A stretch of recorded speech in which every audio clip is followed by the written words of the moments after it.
आज देख लेंगे चुनाव। ठीक है, चुनाव में हम भारत के चुनाव आयोग का स्ट्रक्चर देख लेंगे। स्ट्रक्चर मतलब संरचना। ठीक है, संरचना संरचना के साथ साथ साथ हम परिसीमन देख लेंगे। परिसीमन मतलब हम समझ जाएंगे कि लोकसभा सीट कितना है।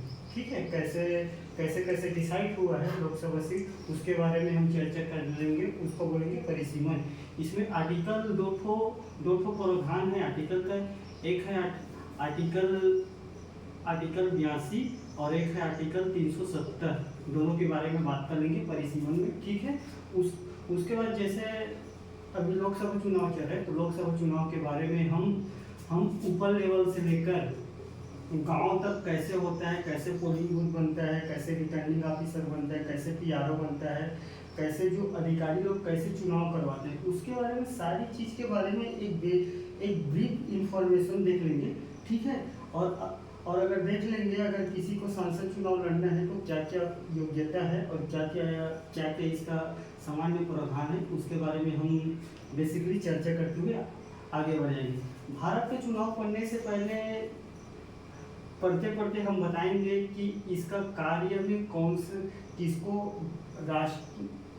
भारतीय राष्ट्रीय दल का दर्जा मिलता है, किसको स्टेट स्तरीय दल का दर्जा मिलता है। क्योंकि चुनाव में तो कई ठो पार्टी लड़ेंगे ना, तो पार्टी कैसे राष्ट्रीय स्तर दल कैसे बनता है, स्टेट स्तरीय दल कैसे बनता है, उसके बारे में यहाँ हम चर्चा कर लेंगे। ठीक, तो पहले देखेंगे हम भारत का चुनाव आयोग।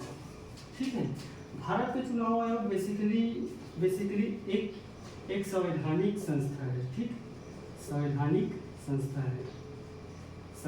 संस्था है। ठीक, पहली बात तो ये है संवैधानिक संस्था है जिसमें आर्टिकल 324 में इसका प्रावधान है।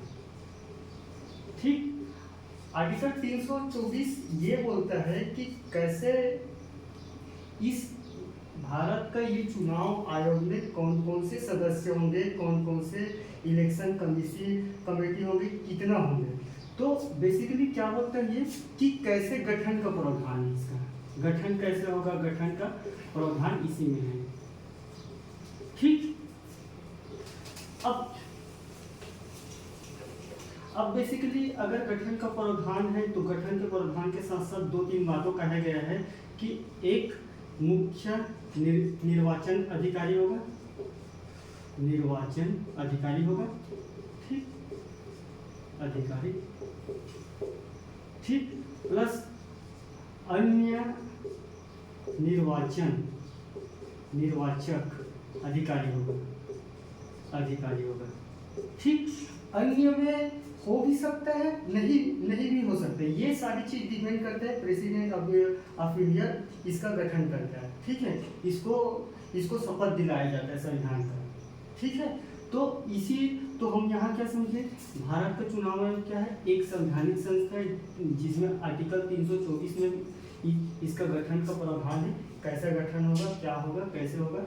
ठीक है, इसके बारे में सारे 324 आर्टिकल में लिखा गया है। और साथ ही साथ इसमें कहा गया है कि एक मुख्य निर्वाचन अधिकारी होंगे, चीफ इलेक्शन कमीशन बोलते हैं, चीफ इलेक्शन कमीशन बोलते हैं जिसको CAC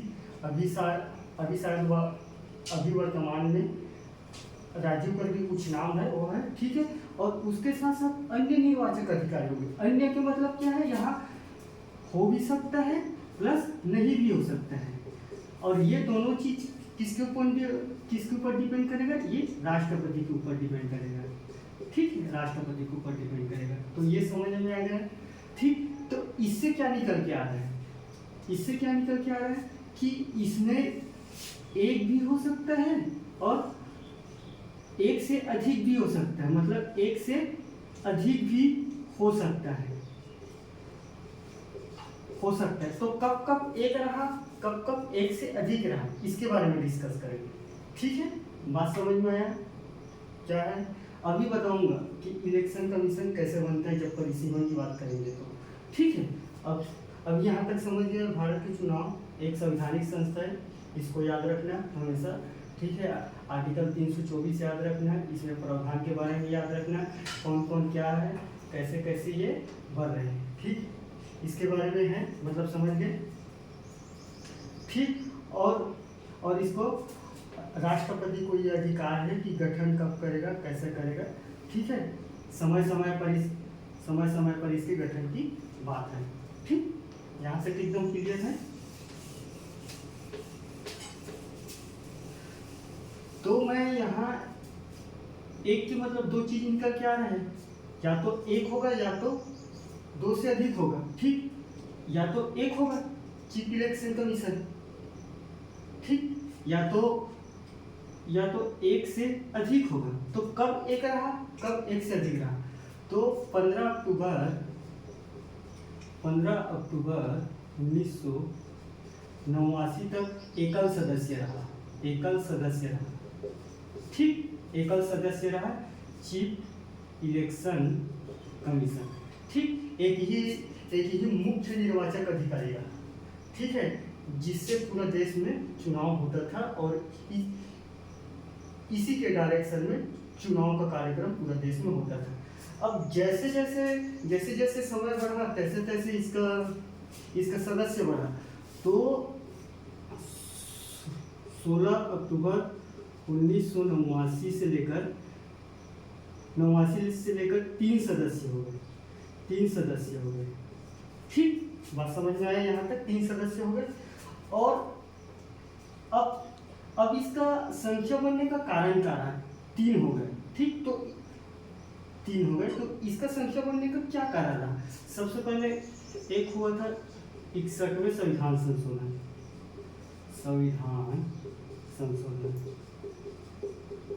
ठीक। संविधान संशोधन के मतलब बेसिकली ज़्यादा इधर उधर भटकने का जरूरत नहीं। समय के अनुसार हमारा संविधान फ्लेक्सिबिलिटी है, उसमें कुछ चीज़ों को समय के संविधान कुछ चीज़ों को हटाना प्लस उसमें कुछ चीज़ को जोड़ना, उसको बोलेंगे संविधान संशोधन। तो 61वें संविधान संशोधन में बेसिकली 1988 के आसपास हुआ था, 1988 के में, ठीक। तो इसमें जो हमारा मत देने का अधिकार था, मत देने का जो अधिकार था वो 21 वर्ष से अधिक लोग को, 21 वर्ष से अधिक लोग का था। तो अधिक लोग का था तो जनसंख्या कम था, तो एक आदमी यहाँ काम कर ले रहा था।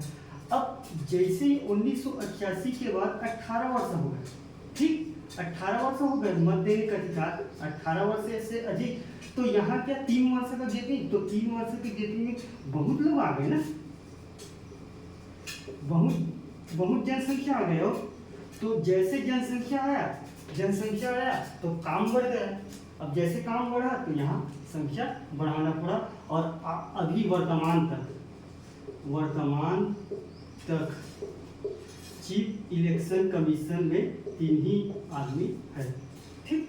बात यहाँ तक एकदम क्लियर है, ठीक।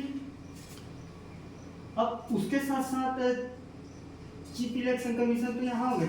अब रीजनल क्षेत्र में भी होता है, रीजनल क्षेत्र मतलब स्टेट में भी होता है, जिसको बोला जाता है प्रादेशिक चीफ इलेक्शन कमीशन बोलते हैं, ठीक। प्रादेशिक चुनाव आयुक्त बोलते हैं, प्रादेशिक चुनाव आयुक्त, ठीक। प्रादेशिक चुनाव आयुक्त, रीजनल चीफ इलेक्शन कमीशन, ठीक। इसका भी अपॉइंटमेंट प्रेसिडेंट करता है, ठीक। अब इसका नियुक्ति की बात करें, नियुक्ति किसका एक होता है मुख्य निर्वाचन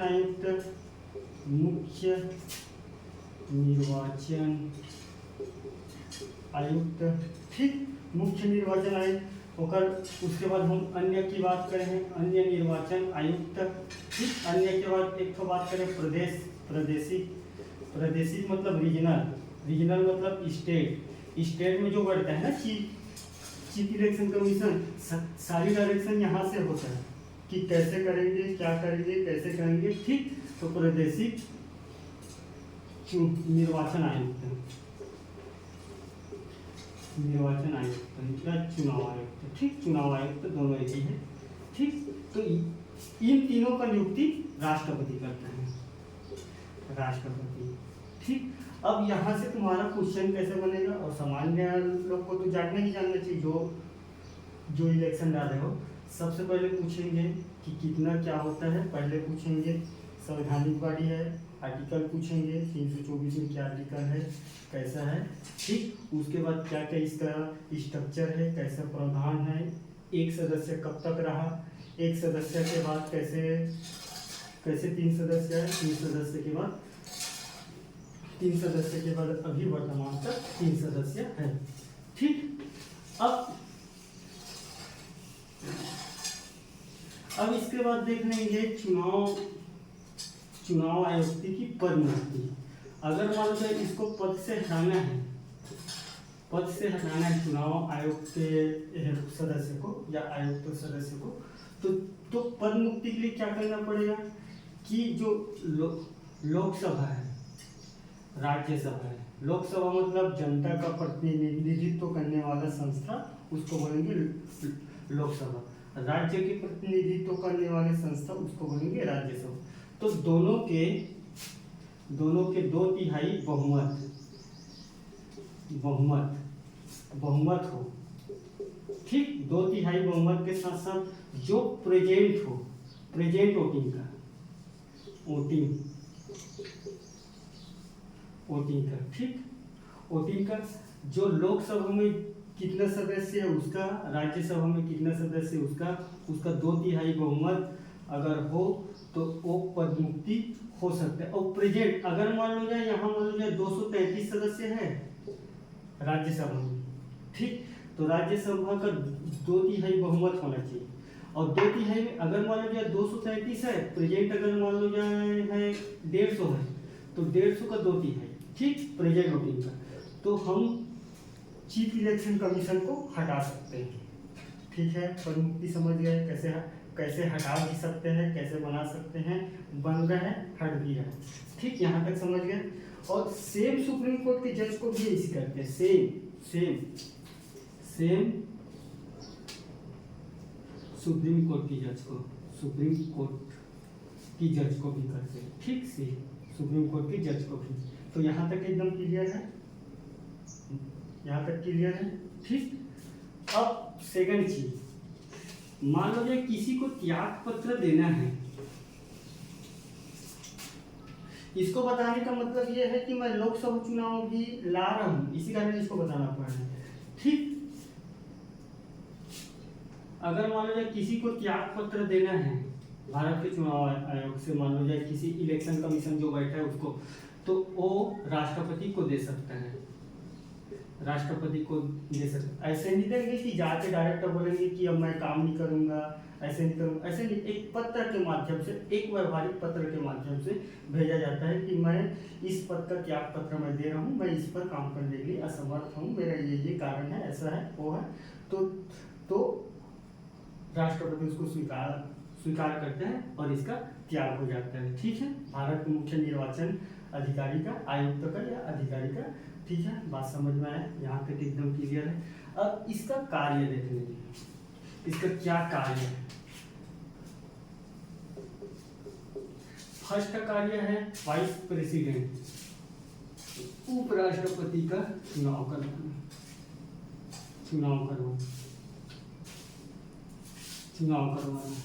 उपराष्ट्रपति का चुनाव करवाने के साथ साथ इसका और काम और कार्य है इसका लोकसभा का चुनाव करवाना।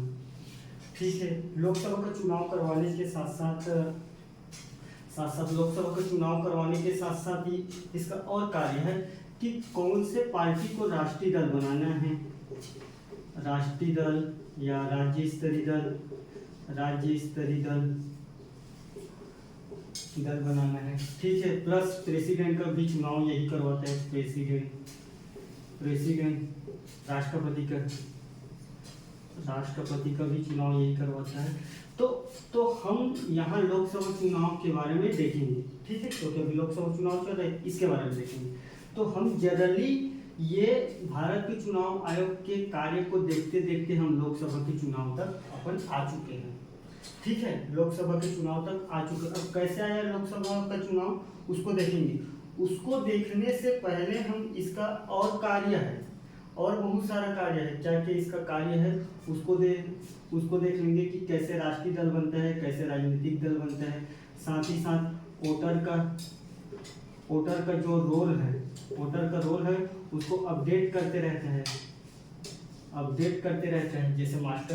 जैसे कि वोटर से रोल आता है ना, एक टोरल रोल, जिसमें वोटिंग का चिन्ह, मतलब वोटिंग का पत्र रहता है, उसको साथ ही साथ अपडेट करना कि कौन सी स्टेट में कितना, कब चुनाव है, कब कैसा है, सारी चीज के बारे में यही डिसाइड करता है। ठीक है, मतलब यहाँ तक समझ गए।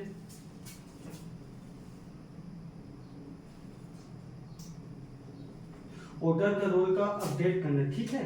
अपडेट के साथ साथ चुनाव चिन्ह प्रदान करना, चुनाव चिन्ह किसको, पार्टी प्लस व्यक्ति को। यहाँ व्यक्ति के मतलब क्या है, कई स्टेट ऐसा है जिसमें निर्दलीय चुनाव में खड़ा होता है, तो उसको चुनाव चिन्ह भी प्रदान करना। ठीक, यहाँ तक एकदम क्लियर है। चुनाव चिन्ह और राष्ट्रीय राजनीतिक दल को कैसे दर्जा देते हैं, अब उसके बारे में देखेंगे। क्योंकि देख, सीक्वेंस में चल रहे हैं। अब भारत के चुनाव आयोग के साथ साथ कार्य समझ गए, तो कार्य से हमारा लोकसभा चुनाव अभी डिस्कस करेंगे, वो निकल गया है।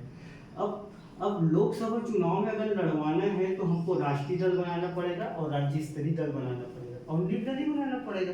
तो कैसे कैसे बनता है उसी के बारे में अभी डिस्कस करेंगे। ठीक है, बात समझ में आ रहा है, सीक्वेंस में चल रहे हैं एकदम। ठीक,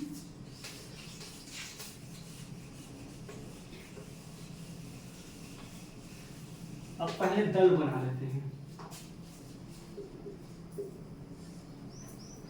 राष्ट्रीय दल, एक है राज्य स्तरीय दल।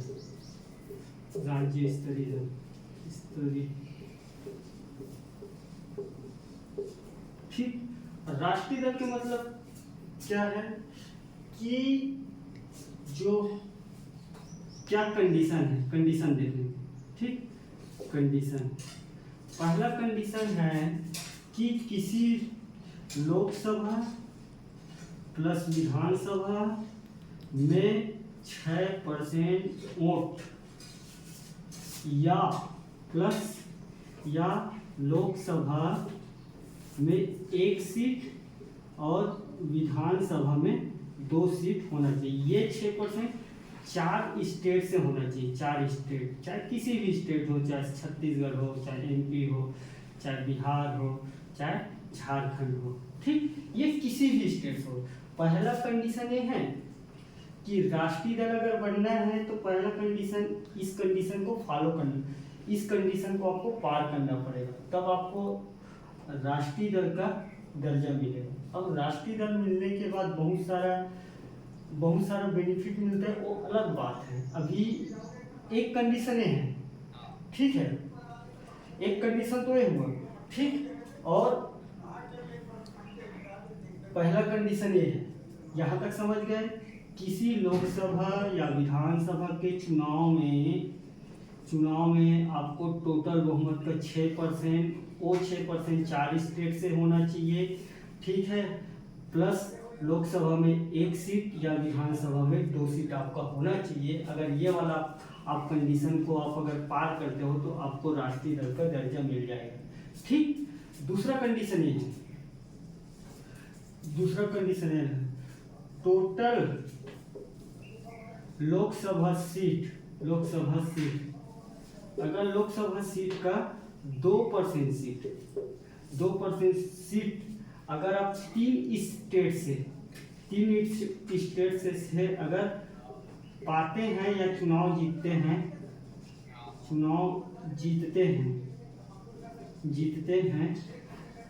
तो आपको राष्ट्रीय दल का दर्जा मिल जाएगा। ठीक है, 2% मतलब अगर लोकसभा में 543 है तो 2% कितना होगा, 543 × 100, ये 11 सीट के आसपास बनता है। 11 सीट आपके पास 3 स्टेट में होना चाहिए लोकसभा सीट का, तो आपको राष्ट्रीय दल का दर्जा आप पा सकते हो।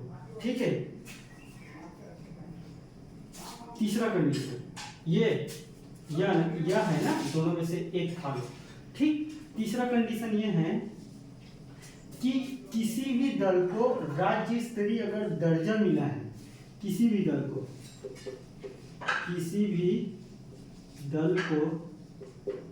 राज्य स्तरीय दर्जा मिला है, तो राज्य स्तरीय दर्जा मिला है तो आपको राष्ट्रीय स्तरीय दल का दर्जा मिल सकता है, ठीक है। तो 3 कंडीशन आप समझ गए। पहला कंडीशन क्या है, सेकंड क्या है, थर्ड क्या है।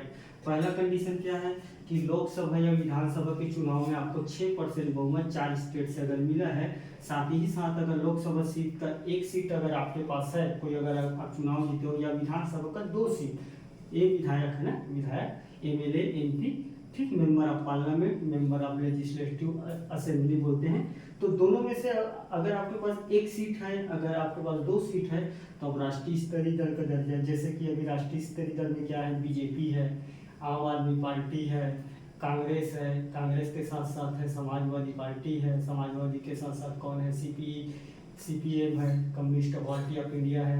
तो उन लोग ये वाले क्राइटेरिया को पूरा फॉलो किया है, ये वाला क्राइटेरिया से लोग पार है, तो उसको राष्ट्रीय स्तरीय दल का दर्जा मिला है। अब राष्ट्रीय स्तरीय दल का दर्जा मिला है तो बहुत सारा फैसिलिटी भी मिलता है, उस फैसिलिटी में हम नहीं जाएंगे क्योंकि हमको लोकसभा इलेक्शन तक आना है। तो राष्ट्रीय स्तरीय दल का दर्जा, तो यहाँ से कैंडिडेट हम निकाल लेंगे चुनाव लड़ने के लिए, ठीक है। तो यहाँ से हम कैंडिडेट पाएंगे, ठीक, एकदम सीक्वेंस में जा रहा है। पहले लोकसभा दल बने, अब दल बना लिए हैं तो इसका भी देख लेंगे, राज्य स्तरीय दल, ठीक। राज्य स्तरीय दल कैसा मिलता है, फर्स्ट क्राइटेरिया क्या है, लोकसभा प्लस विधानसभा प्लस लोकसभा का 6% वोट किसी एक स्टेट से, वहां कितना था, एक स्टेट से, वहां 4 स्टेट था, यहाँ 1 स्टेट है, ये डिफरेंस है।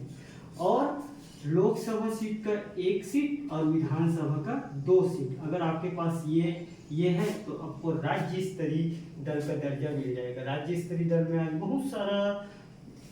बहुत सारा ऐसा दल है जो राज्य स्तरीय दल कहलाता है, जैसे कि बिहार में देख लो बहुत सारा दल है, आरजेडी शायद है, ठीक, आरजेडी के साथ साथ और अभी छत्तीसगढ़ में छत्तीसगढ़ क्रांति है, जोगी वाला है। तो ये सब यहाँ का क्राइटेरिया अगर फॉलो करता है तो उसको राज्य स्तरीय दल का दर्जा मिल जाता है, ठीक। दूसरा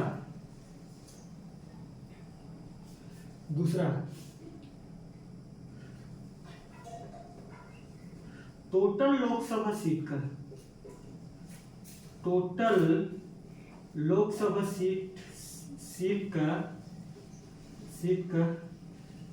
25 सीट का एक सदस्य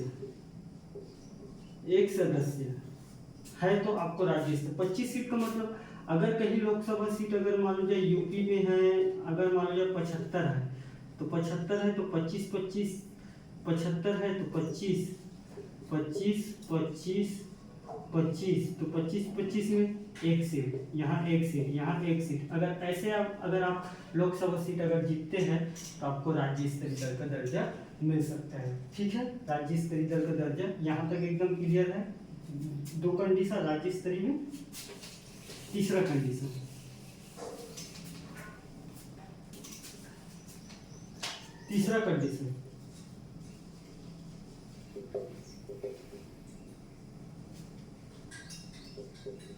राज्य का टोटल मत, वैध मत ना, जितना मत है उसको बोलते हैं वैध मत। वैध मत का 8% अगर आपको वोटिंग मिला है, आपके दल या आपके पार्टी को आपको अगर वोटिंग मिला है तो उसको राज्य स्तरीय दल का दर्जा मिल सकता है, ठीक है। यहाँ तक एकदम क्लियर है, ठीक। अब यहाँ तक चले गए हैं तो यहाँ से अब हमारा एक कैंडिडेट अब खड़ा होने के लिए हम पार्टी बना चुके हैं, ठीक। अब जैसे पार्टी बनाएंगे तो अब पहले देख लेते हैं कि परिसीमन देख लेते हैं। परिसीमन में हम ये समझेंगे कि कितने सीट है, लोकसभा का, ठीक, उसको देखेंगे। फिर हम जाएंगे लोकसभा में, ठीक।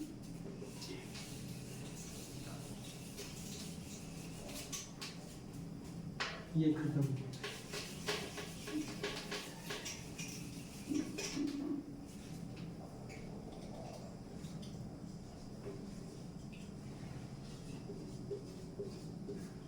परिसीमन, डेलिमिटेशन,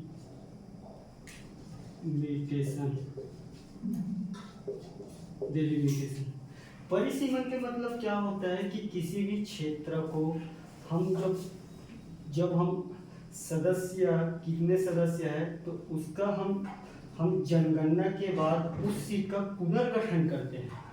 किसी भी लोकसभा सीट को या जगह या स्थान को जनगणना के बेसिस पे उसका जब हम पुनर्गठन करते हैं तो पुनर्गठन करने के बाद वहाँ कितना सीट आता है जनसंख्या के अकॉर्डिंग, उसको बोलेंगे परिसीमन, ठीक। तो परिसीमन क्या है? लोकसभा प्लस विधानसभा सीट का पुनर्गठन करना, ठीक। इसी को परिसीमन कहते हैं, ठीक। तो सीट का निर्धारण कैसे हो रहा है? परिसीमन से हो रहा है। लोकसभा सीट, राज्यसभा सीट का पुनर्गठन, डेलिमिनेशन परिसीमन से होता है। अब ये परिसीमन होता क्या है? जब परिसीमन करना है ना, तो परिसीमन करने के लिए जैसे जनगणना होते हैं, ठीक है, जैसे जनगणना हुआ हमारे देश में, जनगणना जैसे होगा तो एक परिसीमन अधिनियम लाया जाएगा और परिसीमन अधिनियम लाने के बाद एक आयोग बनेगा, परिसीमन आयोग, ठीक है। जनगणना के बाद अधिनियम लाया जाएगा, अधिनियम लाया जाएगा। अधिनियम लाने के बाद एक आयोग बनेगा, परिसीमन आयोग बनेगा,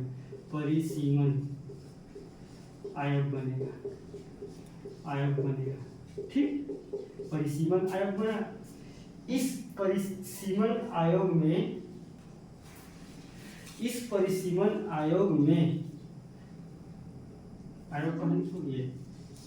आयोग, ये परिसीमन आयोग का सदस्य कौन कौन होगा? एक होगा चीफ इलेक्शन कमीशन होगा, भारत के मुख्य चुनाव आयोग के मेन हेड, ठीक। सेकंड कौन होगा? सुप्रीम कोर्ट के रिटायर्ड जज होंगे, ठीक। तीसरा कौन होंगे?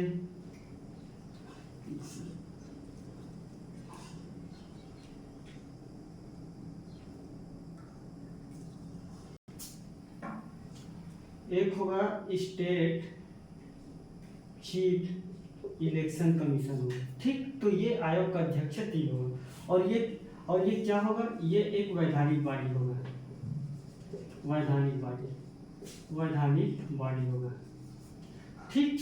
वैधानिक बॉडी के मतलब क्या है?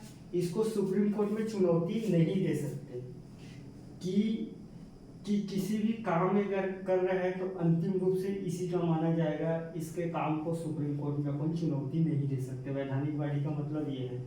तो ये अगर वैधानिक बॉडी है तो सुप्रीम कोर्ट में इसको चुनौती नहीं दे सकते, ठीक।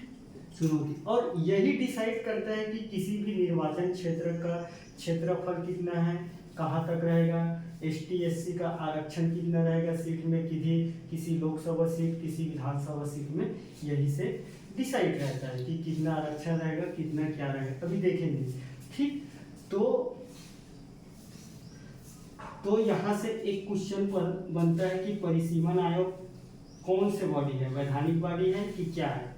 यहाँ से एक क्वेश्चन ये पूछ सकता है, ठीक। परिसीमन आयोग का कौन सा बॉडी है, ठीक। और साथ ही साथ पुनर्गठन का काम यही कर रहा है, एक आयोग बन रहा है। आयोग का सदस्य कौन कौन होता है करके पूछ सकते हैं। भारत के मुख्य निर्वाचन आयुक्त, सुप्रीम कोर्ट के रिटायर्ड जज, स्टेट चीफ इलेक्शन कमीशन एक, ठीक। तो 3 सदस्य यहाँ, ठीक। अब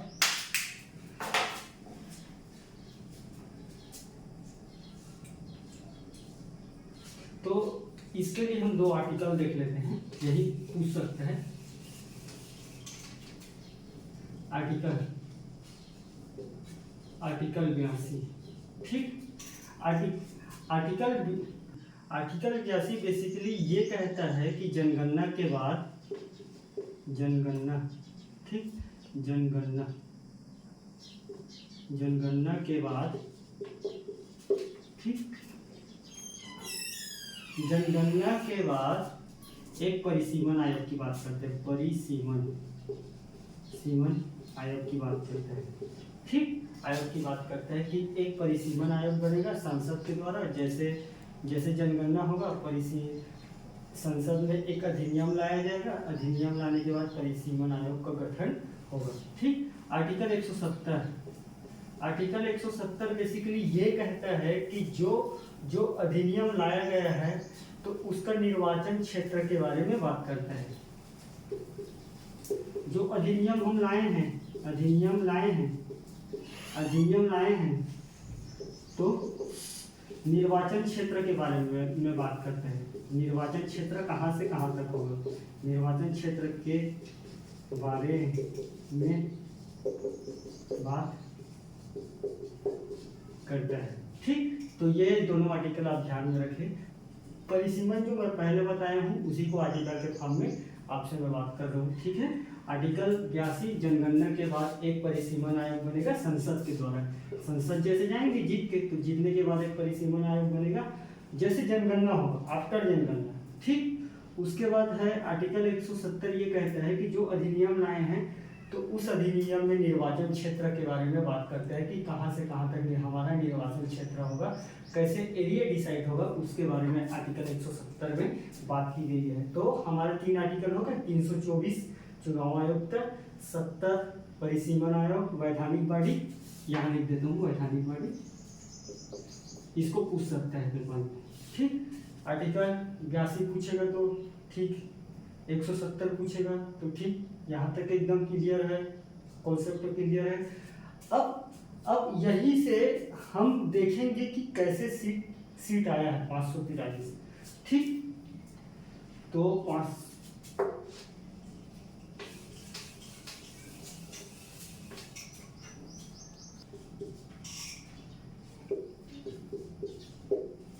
ठीक, तो परिसीमन के बाद हम सीटों का आवंटन देख लेंगे। 1951 में था हमारा 494 सीट, जिसमें हम जनसंख्या के अकॉर्डिंग अगर देखेंगे तो 7,03 के साथ हमारा एक प्रतिनिधित्व था, ठीक, प्रतिनिधित्व।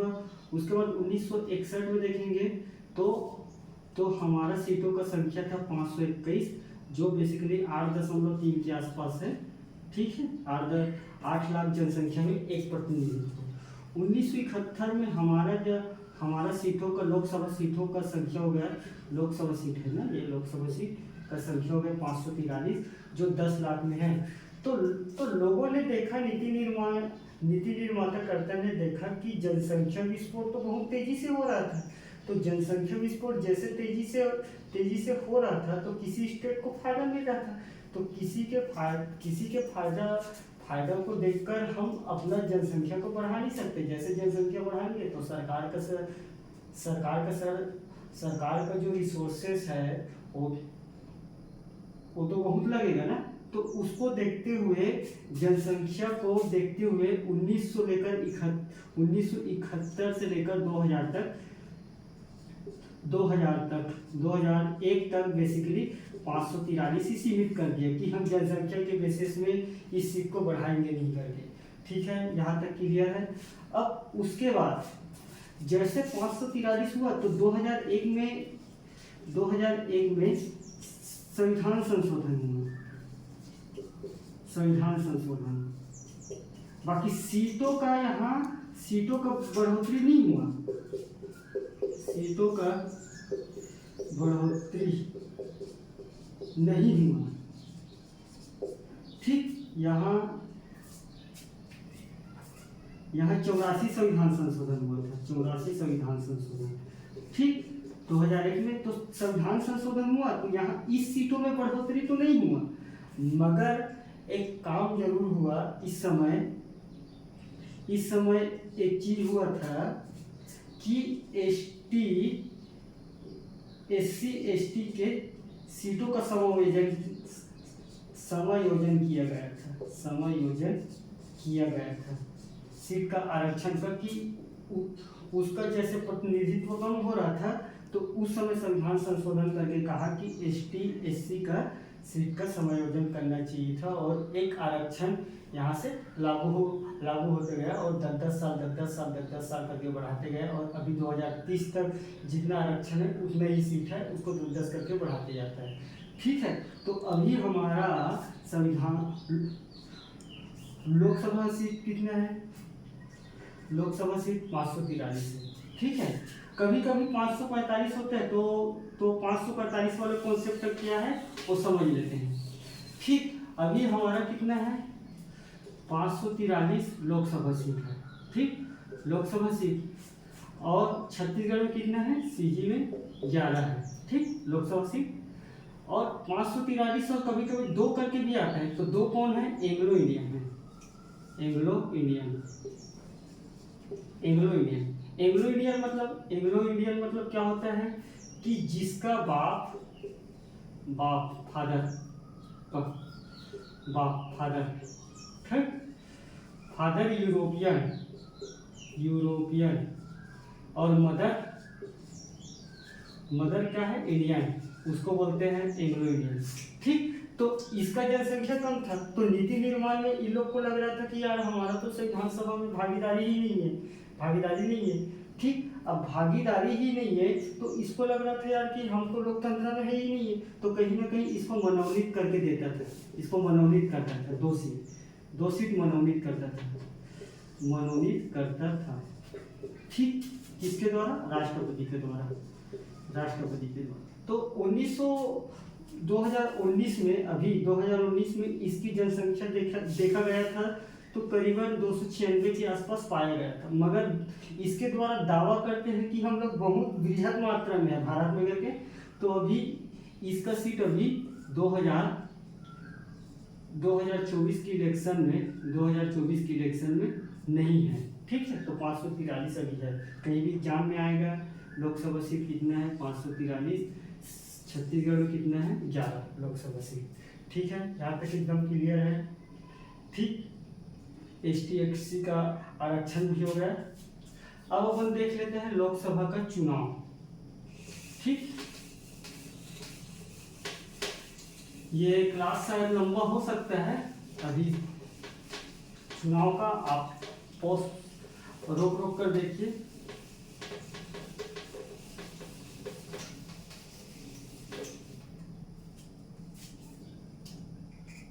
अर्हताएं देखेंगे,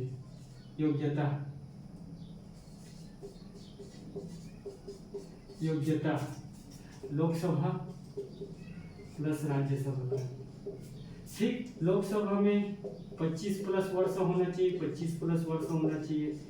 ठीक। राज्यसभा में क्या 30 प्लस होना चाहिए, ठीक। पहला अर्हता ये है, तो बेसिकली ये है। सेकेंड,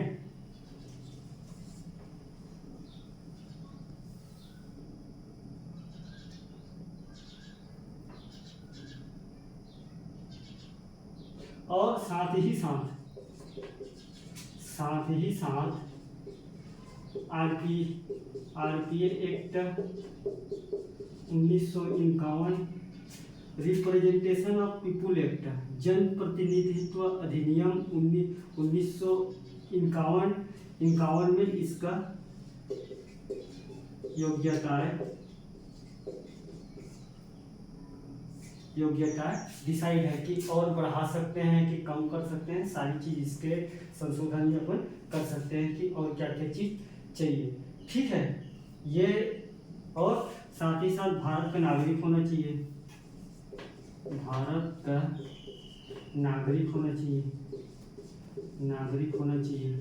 ठीक। भारत का नागरिक होना चाहिए। तो यहाँ तक एकदम क्लियर है। ये आरपीआई का है, आरपीए का है।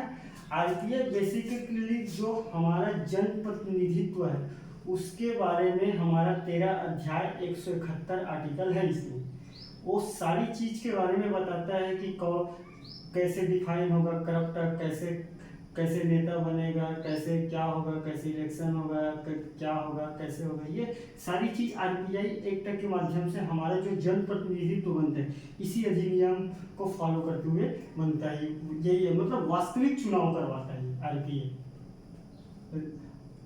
ठीक है, तो यहाँ तक एकदम क्लियर है।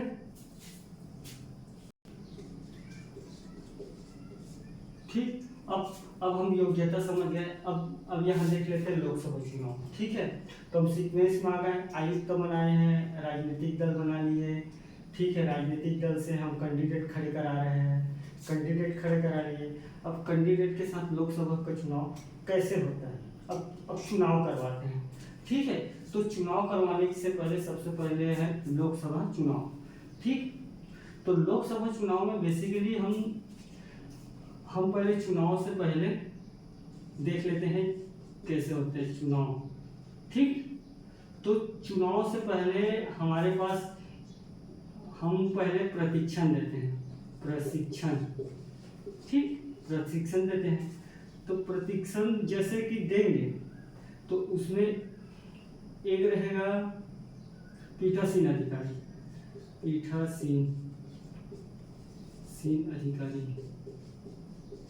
अब यही से पूरा गांव तक जाएंगे, कैसे अधिकारी बनेंगे, क्या क्या होता है, पोलिंग बूथ, पोलिंग क्रमांक, returning officer, EVM, VVPAT, ballot unit, control unit, सारी चीज इसी में समझेंगे। ठीक, और सारी चीज जब इसी में समझेंगे तो विधानसभा का चुनाव हो चाहे कहीं का भी चुनाव हो सेम होगा। अगर मान लिया मशीन से होता है तो कॉन्सेप्ट सेम रहेगा। ठीक, तो कैसे बनता है, एक पीठासीन अधिकारी होगा। मान लो जाए अगर विधानसभा का चुनाव हो रहा है तो एक या लोकसभा चुनाव हो रहा है। ठीक, लोकसभा चुनाव हो रहा है तो एक पीठासीन अधिकारी, साथ साथ कौन रहेगा, एक रहते हैं पोलिंग ऑफिसर जिसको पीओ बोलते हैं। इसको बोलते हैं प्रिसाइडिंग ऑफिसर, प्रिसाइडिंग ऑफिसर। ठीक, एक होता है पोलिंग ऑफिसर, पोलिंग ऑफिसर। ठीक, polling officer, polling officer basically 3 रहता है। ठीक, अगर मान लो जाए किसी जगह लोकसभा प्लस विधानसभा का चुनाव अगर साथ में हो रहा है तो पोलिंग अधिकारी 5 हो जाएंगे। ठीक है, टोटल 5 हो जाएंगे, एक पीठासीन अधिकारी आएगा। सारी खेल पीठासीन अधिकारी का है। बात समझ रहे हो यहाँ तक। अब चुनाव से पहले हम चुनाव संबंधी जिला में स्टेट चुनाव आयोग बैठा है, प्रादेशिक चुनाव आयोग। ठीक है, तो सारी जिला में पहले अधिकारी बनाएंगे, आरओ बनाएंगे, रिटर्निंग ऑफिसर बोलते हैं। तो रिटर्निंग ऑफिसर किसी डिस्ट्रिक्ट कलेक्टर भी हो सकता है या जिला निर्वाचन अधिकारी बोलते हैं तो कलेक्टर भी हो सकता है, चाहे बाहर से फर्स्ट क्लास अधिकारी हो सकते हैं, कोई भी हो सकता है। तो उसके देख रेख निगरानी में एक कमेटी बैठता है। कमेटी जैसे बैठा तो कमेटी बनने के बाद जो कर्मचारी का चुनाव ड्यूटी लगा रहता है उन लोग को चुनाव संबंधी प्रशिक्षण दिया जाता है, प्रशिक्षण। ठीक, अब प्रशिक्षण देंगे, जैसे प्रशिक्षण देंगे तो चुनाव संबंधी देंगे, वीवीपैट के बारे में देंगे, कैसे स्याही लगाना है, कैसे पेन करना है, क्या क्या चीज लगेगा, क्या क्या सामग्री लेके जाना है चुनाव में, सारी चीज तो वहाँ मिलेंगे जाते समय। ठीक, तो हमारे पास पहले 2 चीज आ चुका है। अब इन लोग को पहले प्रशिक्षण देंगे, सब चीज देंगे। ऐसी बहुत सारे लोग रहेंगे, कर्मचारी लोग, पीठासीन अधिकारी बहुत सारे रहेंगे, इसी के खेल रहेंगे। सारी चीज जो हम गांव में जाते हैं सारी खेल इसी करेंगे, पीठासीन अधिकारी का। यही तो चुनाव भी करवाएंगे गांव में जाके, गांव में। ठीक, एक गांव में एक पीठासीन अधिकारी रहेंगे या एक बूथ में एक पीठासीन अधिकारी रहेंगे। ठीक, तो इन लोग का काम क्या है, प्रशिक्षण लेना, सब चीज लेना। अब पहला होता है कि एक चीज होता है, इसको चुनाव संबंधी सारी चीज का जानकारी हो गए, अधिकारी बन गए, पोलिंग ऑफिसर मिल गए हमको। ठीक, अब जैसे पोलिंग ऑफिसर जैसे मिल गए,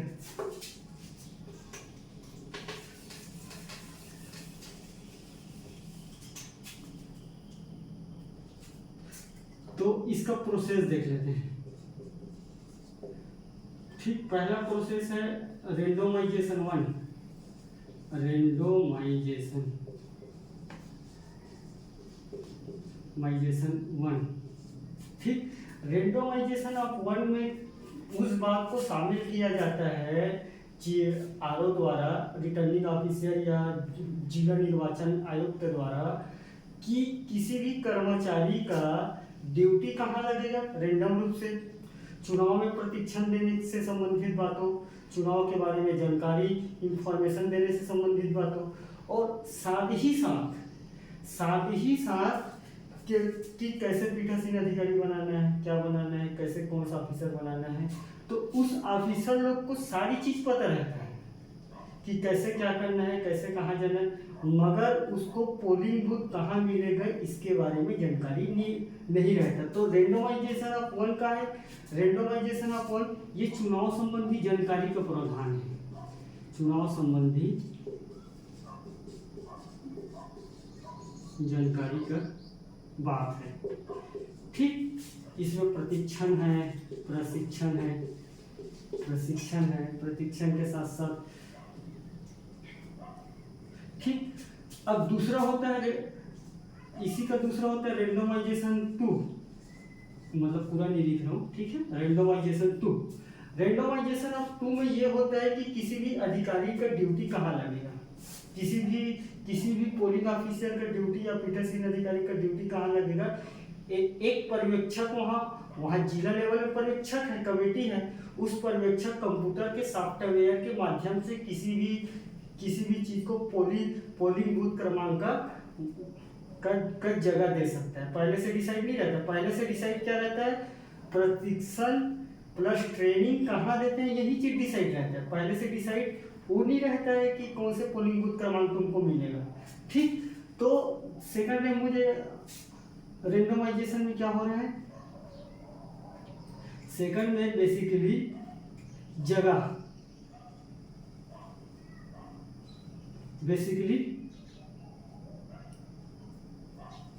जगह, प्लस पोलिंग पार्टी बनते हैं, पोलिंग पार्टी मतलब जो गांव में आते हैं, गांव में आएंगे चुनाव करवाने के लिए, एक पीठासीन अधिकारी आएंगे, पीठासीन अधिकारी के बाद 3-4 कर्मचारी आएंगे, जो मैं पहले बताया हूँ। अगर कोई लोकसभा चुनाव का है तो तीन पोलिंग ऑफिसर आएंगे, तो वही जो पोलिंग पार्टी बोलते हैं उसी को, तो पोलिंग पार्टी बन जाएगा। अब पोलिंग पार्टी सेकंड बन गए, तो इस पोलिंग पार्टी को कौन से बूथ क्रमांक में जाना है, ये 2 दिन या 1 दिन पहले पता चलता है कि इस पोलिंग पार्टी को 2 या 3 दिन। ठीक, अब ये पोलिंग पार्टी बन गई। अब तीसरा होता है थर्ड रेंडोमाइजेशन होता है,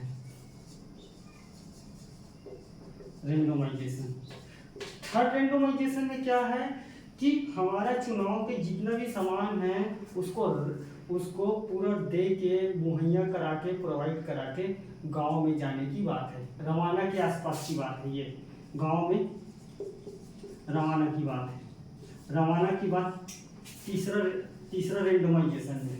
ठीक है, कि हम कैसे उसको सारी सामान देके, सारी सामान की मतलब क्या है, ईवीएम, वीवीपैट, ठीक, उसको देंगे मशीन को, तो उसको लेके ये गांव में जाने वाली की बात है, उसको बोलते हैं तीसरा रेंडोमाइजेशन। ठीक, तीसरा रेंडोमाइजेशन समझने से मतलब समझ गए हैं, तो तीसरा से पहले एक बात आते हैं कि आवश्यक सामग्री क्या क्या लगेगा।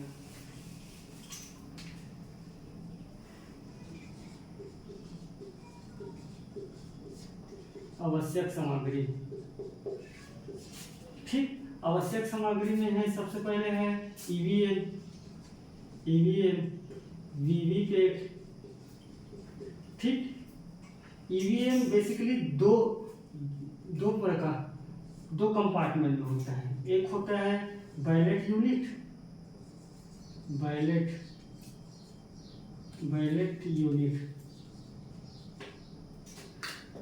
एक होता है बैलेट यूनिट, एक होता है कंट्रोल यूनिट।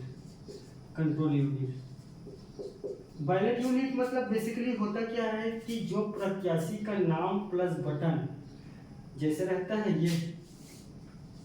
ये वाला कंपार्टमेंट, इधर छप्पा नाम बटन, ठीक, इधर छप्पा रहेगा, छप्पा के साथ साथ नंबरिंग का डब्बा रहेगा, ठीक है, ये छप्पा नंबरिंग नाम और इधर बटन रहेगा, इसको दबाने वाला पोर्शन, उसको बोलते हैं बैलेट यूनिट।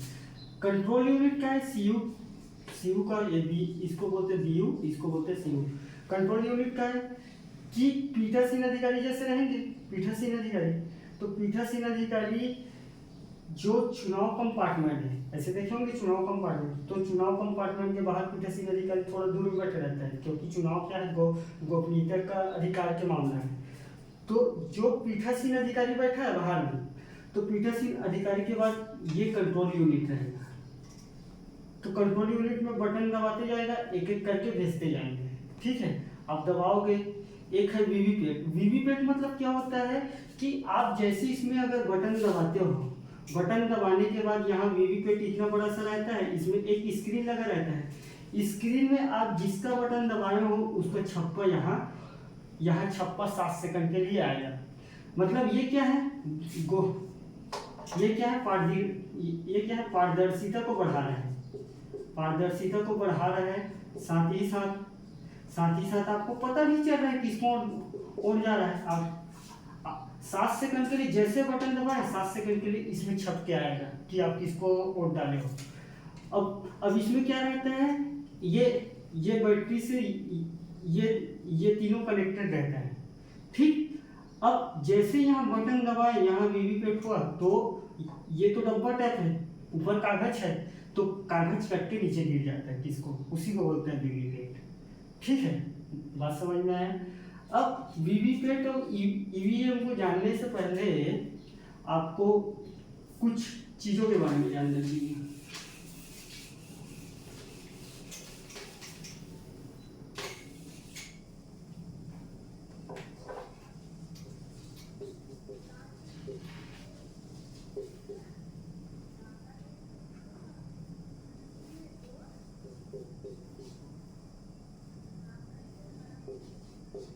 यह है इक्टोरल रोल। इक्टोरल रोल का मतलब क्या है कि आपको आपका जो 20 पेज 30 पेज का जो पन्ना मिलता है ना, जिसमें कितने मतदाता है उसका नाम सूची है, उसी को बोलेंगे इक्टोरल रोल। तो ये पीठासीन अधिकारी के पास रहेगा। अब जैसे ये पीठासीन अधिकारी के पास रहेगा इक्टोरल रोल, तो इसमें आता है proxy vote, ISD vote, ISD के वोट के साथ साथ ईडीसी। तो ये सारी पीठासीन अधिकारी को होता है कि ये सारी चीज को चेक कर ले, ठीक। Proxy vote, postal ballot vote और ईडीसी वोट। अगर मान लो जाए कोई भी कर्मचारी चुनाव के दौरान अगर मान लो जाए कहीं वोट नहीं डाल पा रहा है, तो उसको इलेक्शन ड्यूटी कमीशन द्वारा एक पत्र मिलता है कि वो कहीं भी वोट अपना डाल सकते हैं, उसको बोलेंगे ईडीसी। एएचडी के मतलब क्या होता है, ये सारी इलेक्टोरल रोल में रहता है, ठीक। एएचडी के मतलब क्या होता है कि जैसे मान लो जाए कोई भी सैनिक है, कोई भी कहीं है, अगर उसके बदले में अगर कोई वोट डालना चाह रहा है, तो वो एक फॉर्म के माध्यम से पीठासीन अधिकारी के माध्यम से वो वोट डाल सकता है। उसके लिए फॉर्म भरवाता है। फॉर्म बहुत प्रकार का होता है, हम उसके बारे में बात करेंगे तो आधा घंटा लग जाएगा, ठीक है। फॉर्म होता है, लिफाफा होता है, बहुत सारे प्रकार के होते हैं, बात करेंगे उसके बारे में, ठीक। पीवी बैलेट वोट, ठीक। तो ये बैलेट वोट क्या होता है, बेसिकली बैलेट वोट का मतलब क्या है, एक पत्र में जितने भी प्रत्याशी है उसका नाम रहता है, ठीक, उसी को बोलते हैं बैलेट वोट, ठीक। तो ये इलेक्टोरल रोल का बात है, ठीक। तो यहाँ तक अपन आ चुके हैं। अब ये इलेक्टोरल रोल में ये सारी चीज को ठीक से पीठासीन अधिकारी देख ले, पीठासीन अधिकारी पीठासीन अधिकारी। अगर मान लीजिए ये कटे फटे हैं, कहीं दाग है, कहीं कटा है, कहीं नाम ठीक से नहीं, अगर सीरियल नंबर ठीक से नहीं, किसी का नाम सही नहीं, किसी का छप्पा सही नहीं, अगर कुछ भी चीज़ सही नहीं, तो इसके पास ये अधिकार होता है कि ये पर्यवेक्षक के पास जाके ये इलेक्टोरल रोल को चेंज कर सकता है या देख सकता है। ठीक है, यहाँ तक एकदम क्लियर है। अब जैसे इलेक्टोरल रोल हो गए, अब जैसे कि ये पहुंचा है गांव, किसी भी गांव में पोलिंग बूथ पोलिंग क्रमांक बनाना है। अब पोलिंग बूथ पोलिंग क्रमांक अगर बना रहे हैं तो पीठासीन अधिकारी अपने पोलिंग ऑफिसर के साथ 3-4 पोलिंग ऑफिसर के साथ जाएगा। पोलिंग ऑफिसर क्या करेगा, सारे एक दिन पहले जा रहता है, क्योंकि ये इलेक्शन कमीशन का निर्देश है कि आपको चुनाव से पहले 2 घंटा पहले आपको पहुंचना है। तो ये इलेक्टोरल रोल के साथ पीठासीन अधिकारी गांव पहुंच गए। अब पीठासीन अधिकारी जैसे गांव पहुंचे हैं, गांव पहुंचने के बाद पीठासीन अधिकारी का पहला काम होता है कि पोलिंग एजेंट है, जो पोलिंग एजेंट एक होता है पोलिंग एजेंट। ये पोलिंग एजेंट कौन होते हैं? पोलिंग एजेंट ये पार्टी के प्रतिनिधि के एजेंट होते हैं। प्रतिनिधि हर पार्टी के प्रतिनिधि के एक एजेंट रहता है मतदाता बूथ में अंदर में। ठीक इस एजेंट को आईडी देने से संबंधित, उसके पास आईडी रहता है तब तो अंदर रहता है, आईडी देने से संबंधित उससे फॉर्म भरवाए जा सकते हैं, उससे जो हम कंट्रोल यूनिट बात किए हैं उसको सारी चीज़ को पहले चुनाव से पहले क्या करवाया जाता है, चेक करा जाता है। तो ये एजेंट लोग वहाँ सामने रहता है। ठीक है, और आएंगे पार्टी के प्रतिनिधित्व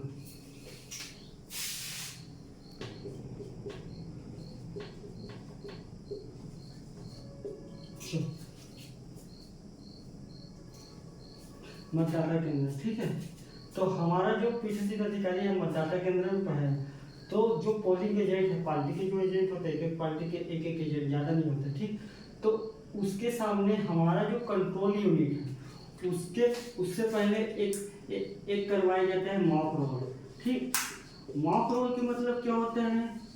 मॉक रोल के मतलब ये होता है कि बेसिकली जो हमारा एजेंट है, ठीक है, तो पीठासीन अधिकारी द्वारा उसको हमारा जो कंट्रोल यूनिट है उसके सामने वोटिंग होने से पहले चेक कराया जाता है। कम से कम सभी पार्टी के उम्मीदवार का, सभी पार्टी के उम्मीदवार का 50 वोट डलवाया जाता है। सबका 50 वोट पोलिंग एजेंट द्वारा डलवाया जाता है। अब जैसे पोलिंग एजेंटों ने सब, और पर्यवेक्षक रहते हैं, कई अधिकारी रहते हैं, सब लोग डालते हैं, डाल के पहले चेक करते हैं मशीन को। चेक करने के बाद उसमें सबका रिजल्ट देखते हैं, जैसे जैसे डाले हैं, अगर रिजल्ट सबका सही आ रहा है तो उसके बाद जो हमारा कंट्रोल यूनिट वाला मशीन है, तो इसको ना, इसी कंट्रोल यूनिट को सीलबंद किया जाता है। सीलबंद, ठीक, यहाँ लिखा हूँ, कंट्रोल यूनिट को सीलबंद किया जाता है। सीलबंद करेंगे तो सीलबंद करने के लिए कई प्रकार के पेपर रहते हैं, पिंक पेपर, ग्रीन पेपर, सब प्रकार के पेपर रहते हैं। और पेपर के साथ साथ एक सीलिंग रहता है जो धातु का एक सरकारी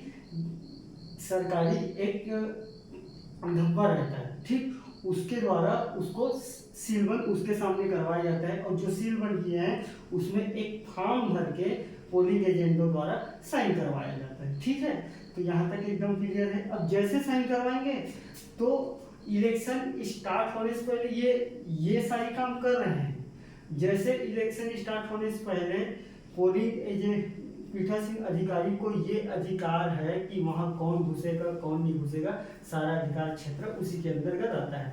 उसके बाद जो 200 मीटर के आसपास का रेंज है जहाँ चुनाव हो रहा है, उस 200 मीटर के आसपास के जो क्षेत्र है वहाँ कोई असामाजिक गतिविधि ना हो, चुनाव प्रचार से संबंधित गति ना हो, चाहे किसी भी चीज़ से गतिविधि ना हो, ये सारी चीज़ को देखा जाता है। ठीक है, और वो सारी 200 मीटर के आसपास के रेंज पीठासीन अधिकारी के क्षेत्र के अंतर्गत आता है। ठीक है, चुनाव होते उस दिन, बात यहाँ तक एकदम समझ गए। उसके बाद अगर कोई अगर मतदाता अपने मतदाता पहचान पत्र को अगर मान लीजिए भूल जाता है, तो पहचान पत्र को अगर जैसे भूल गए तो उसके लिए एक अधिकारी रहता है, पीएलओ बोलते हैं, ठीक। तो पीएलओ के बाद जो इलेक्टोरल रोल का फोटोकॉपी होता है, ठीक। तो जो फोटोकॉपी होता है तो ये इसके पास जाके अपना मतदाता पत्र प्राप्त कर सकते हैं। कोई अगर भूल गए, आए हैं भूल गए, अगर नहीं डाल पाए तो वो पीएलओ के पास जाके अपना मतदाता पहचान पत्र अपना ले सकते हैं, जो इलेक्टोरल वाले हैं।